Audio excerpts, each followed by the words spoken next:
Gus Dur yang alim ya kayak begitu. Kadang hanya pakai lengan pendek, kadang begini tinggi.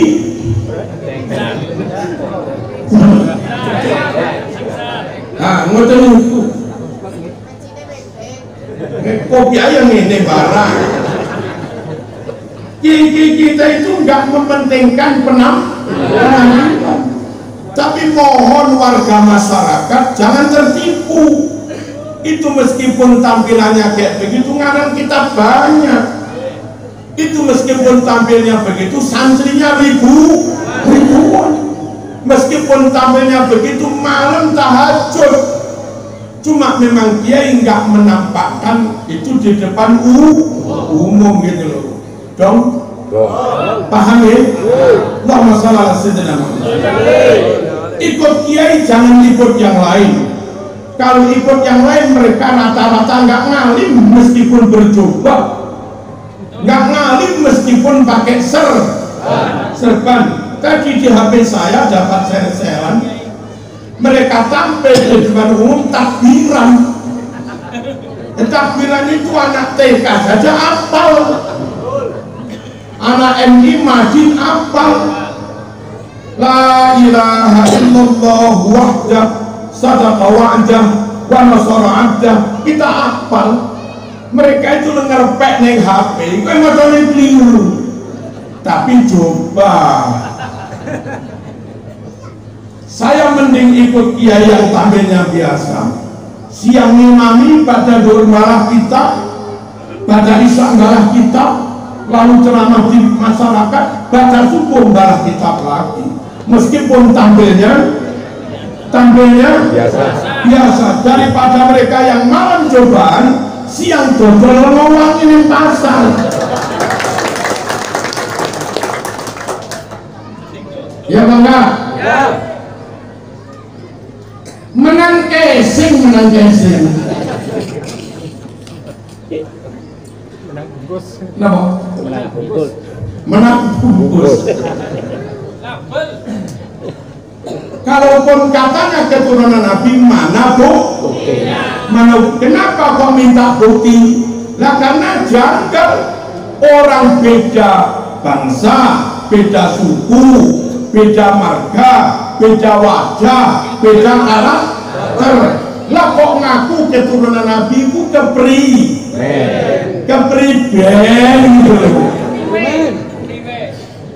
Saya mending lebih percaya pada kiai yang nggak mengandalkan nasab siapa-siapa, tapi nyatanya kealimannya luar biasa gitu loh. Paham ya? Lalu nyuwun sewu, mereka juga rata-rata nggak mondok.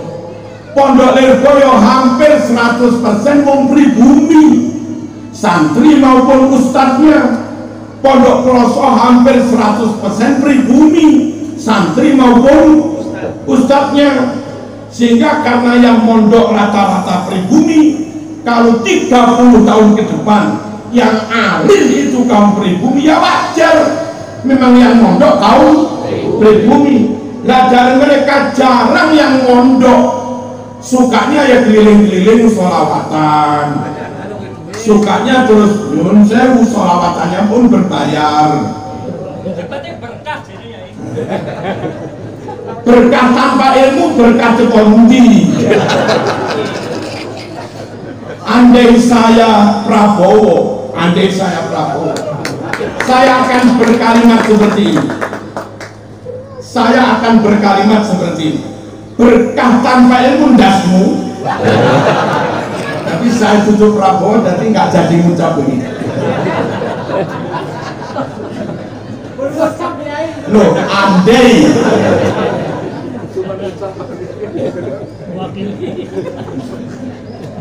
Allahumma shalli ala sayyidina Muhammad. Nyata yang ngajar pondok itu wong Jawa, yang santrinya juga wong Jawa. Kalau sekarang yang alim wong pribumi, 30 tahun ke depan yang alim juga tetap kaum pribumi. Memang nyatanya begitu kaderisasi di pondok itu, transfer ilmu. Lah mereka yang hari-hari di pasar dodol minyak wangi, kok tahu-tahu nanti malam jadi alim itu loh terus.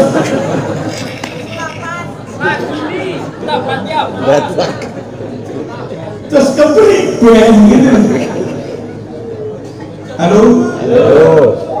Manut kiai ya? Manut kiai mawon. Terus kiai itu sama-sama pribuminya, sama-sama Jawanya, ngomong umat dengan rasa. Dia tahu kalimat ini menyinggung, hindari. Ngomong saya cewek kiai anjing, ada yang begitu kan?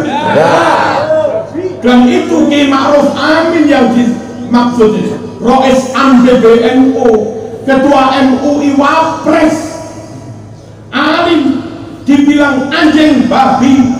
Kalau kamu nggak tersinggung kebacut. Nggih. Bangsa kita dihina. Bahkan bukan hanya bangsa kita, kaum kita dihina.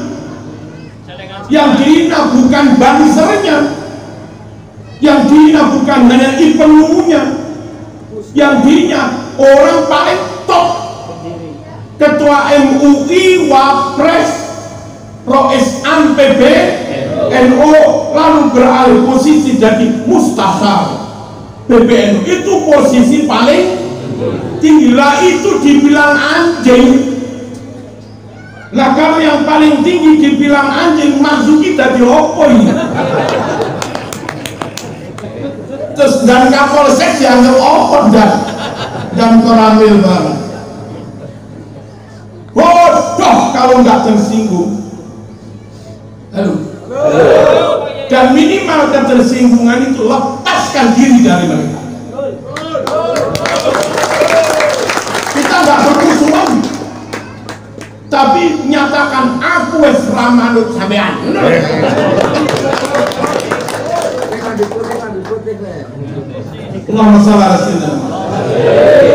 Lalu ada pertanyaan Kiai, saya pernah istighosah ke sana, saya pernah ikut acara kanju, pokoknya begitulah. Saya pernah berbaiat Kiai, saya pernah mendengarkan ceramahnya. Syarat orang bisa diikuti, syarat orang bisa dijadikan syekh mursyid, itu satu alim.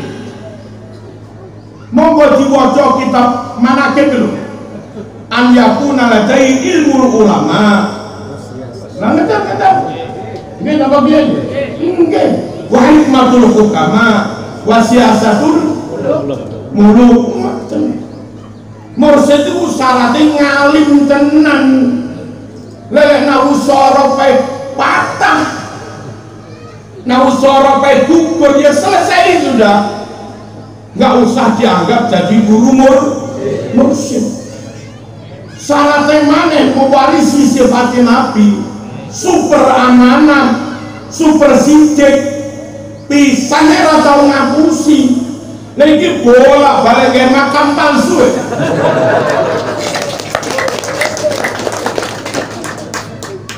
Lah kok dipercaya ya kebangetan ah.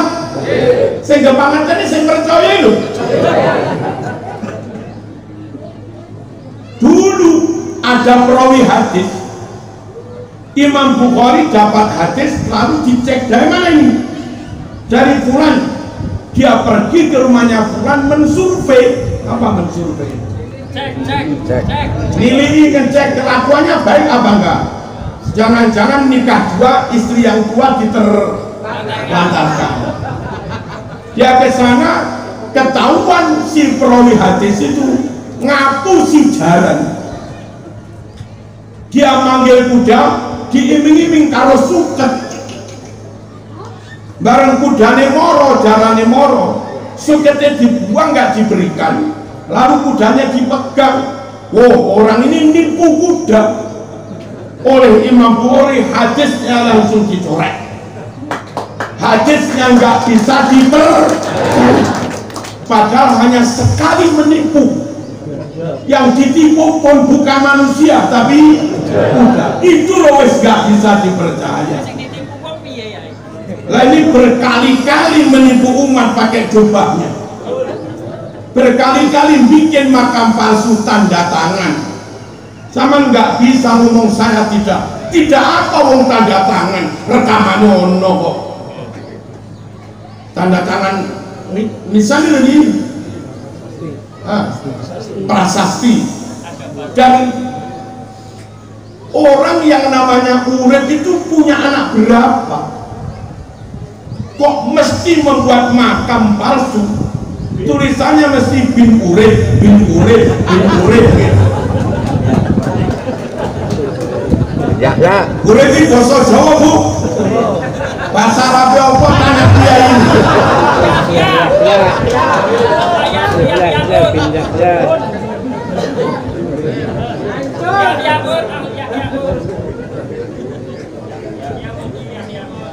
Pahamin? Paham. Kita nggak ingin bermusuhan, tapi kita nggak mau ditipu. Ada ustaz mengatakan yang penting jaga persatuan, nggak usah bahas nasab. Kororamo, jangan menutupi kebohongan, jangan menutupi kepalsuan, jangan membungkam kebenaran, berkedok menjaga persatuan. Nggak boleh. Bersatu itu gampang, tapi clear dulu. Kalau nggak clear dipaksa bersatu, itu ibarat api di dalam setan, sewaktu-waktu mesti muncul mana, murup mana. Clear dulu, kami memang bukan keturunan Nabi. Clear seperti itu, gimana? Ayo bersatu. Dan kita duduk sama rendah, berdiri sama ini, nggak usah ngapus-ngapus. Kalau sudah begitu bersatu gampang. Tapi kalau suruh bersatu lalu datang, yuk kalau nggak memberi saya nggak dapat syafaat. Terus maaf, kadang polisi, jaksa direndahkan, diteror mentalnya, disidik atau ditanya di pengadilan, woi kamu jaksa, kamu tahu saya siapa? Yang keturunan Rasulullah, saya apa ente? Ya jaksanya betina. Polisi yang memBAP juga beti, khawatir kualat. Andai polisinya saya ditanya, yang keturunan Rasul, saya aneh apa itu? Tak jawab, lah aneh wala ente.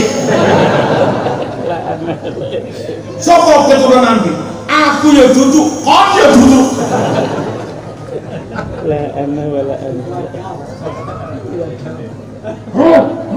Ini gara-gara pakai nasab, akhirnya mereka maunya di atas hukum.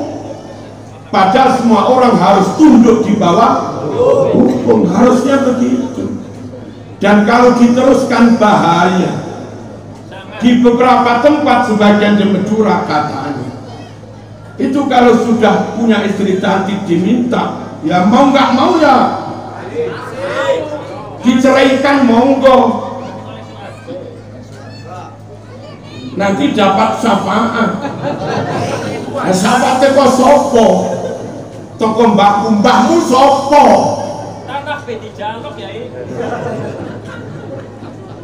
Mbah kula Kanjeng Nabi Muhammad endi? Mbah kula Kanjeng Nabi endi kok? Endi buktine? Kenapa Marzuki minta bukti? Karena ada yang janggal. Orang bangsanya beda, sukunya beda, marganya beda, sifatnya beda, wajahnya beda. Lah kok ngaku keturunan itu kepriben. Janggalnya lagi, mereka menulis bernasab sampai Nabi itu mulai abad 9 Hijriah. Jadi kitab nasab sejak sebelum 9 Hijriah 800 tahun nggak ada satupun kitab nasab yang mencatat mereka keturunannya Rasulullah. Lah kok iso? Jawa Timur, Singosari, Malang, jaraknya dengan Empu Gandring sekitar 700 tahun. Jaraknya dengan Kenarok sekitar 700 tahun. Hari ini orang Singosari Malang sudah nggak bisa memastikan dirinya keturunan Kenarok karena nggak ada catatan.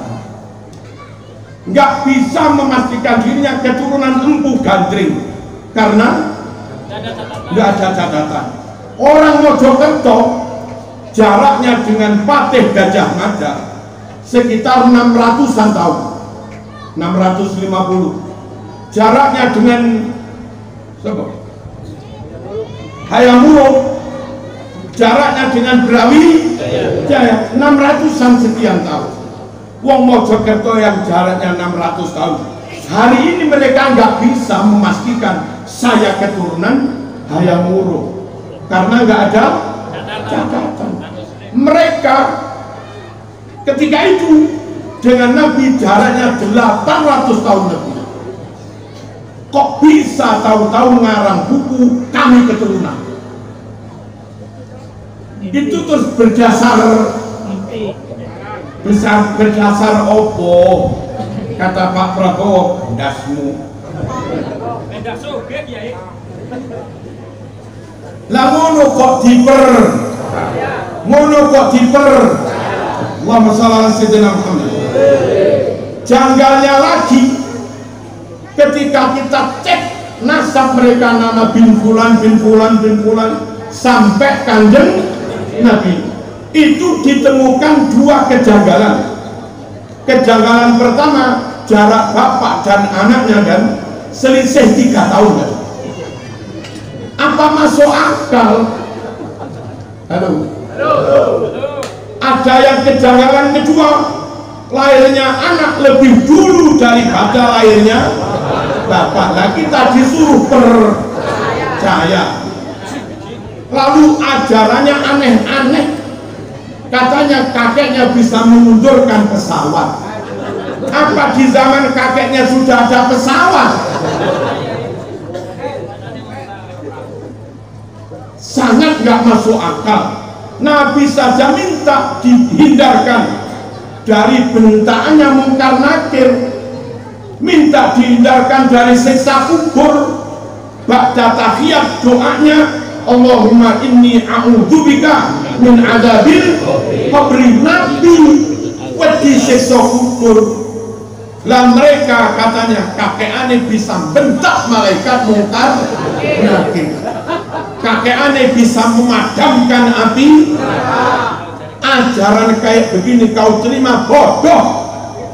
Halo. Bahlul bin Mekok.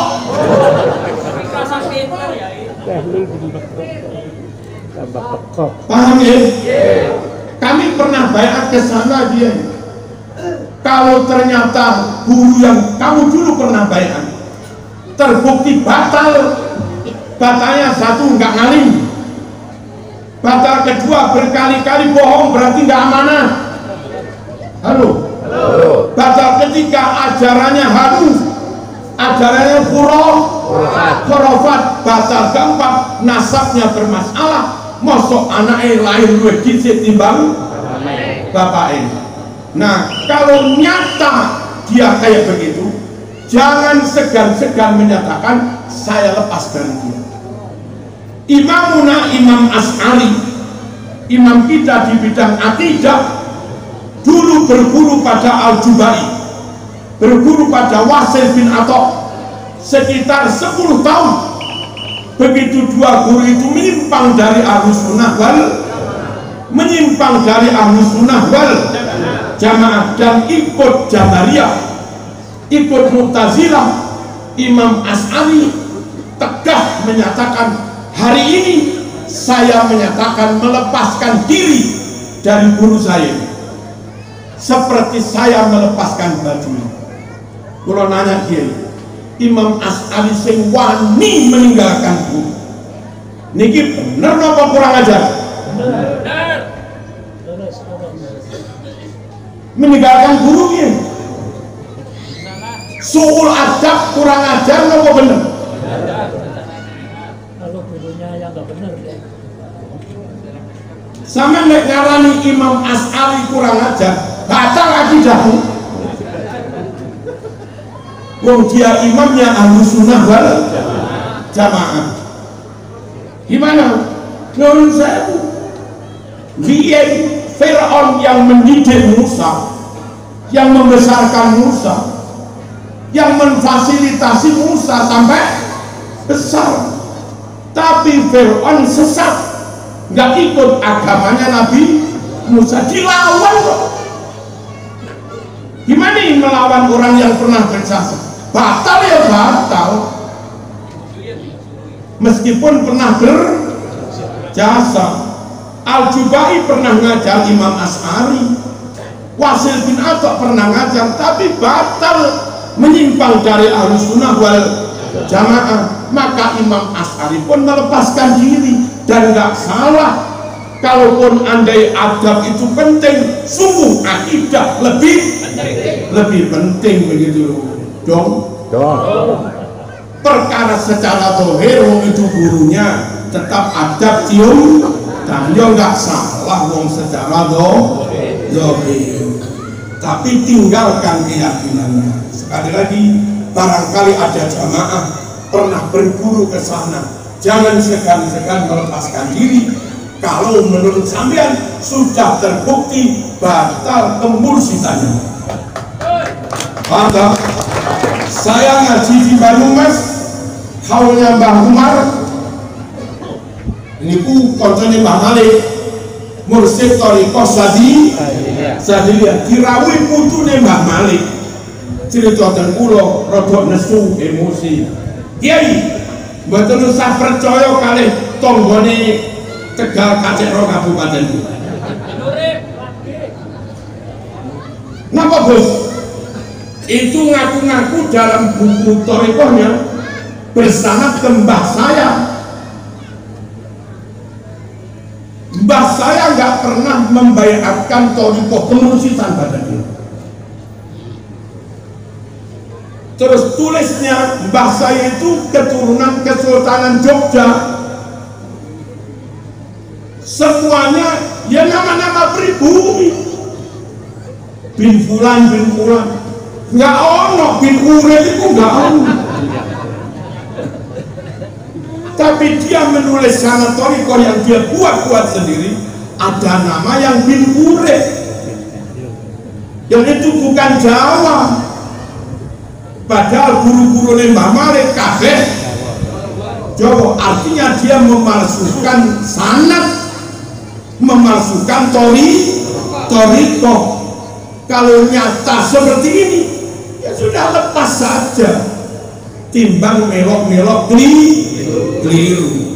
Nah, tapi besok Kiai akan mengajarkan zikir kebangsaan. Hati-hati orang yang meroboti sejarah nasional. Hati-hati orang yang membuat pemalsuan sejarah pahlawan nasional, memalsukan makam-makam ulama, memalsukan ajaran sejarah NU, dan supaya bisa diterima dia seakan-akan NKRI harga mati, seakan-akan pakai acara zikir kebangsaan. Zikir kebangsaan harus dilakukan, diadakan oleh pihak yang full NKRI harga mati. Kalau ada pihak lebih cinta kepada talentnya daripada NKRI dan nggak ada komitmen menjaga keaslian sejarah Indonesia, merah putih diklaim katanya mereka yang buat, nggak namanya lambang Garuda katanya mereka yang bikin. Kelompok pihak yang akan grogoti merampok kekayaan sejarah nasional lalu mengadakan acara bertajuk zikir kebangsaan, ini bahaya.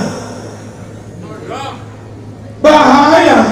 Masyarakat ikut, akhirnya mereka dapat dukungan banyak, padahal punya agenda membahayakan negara.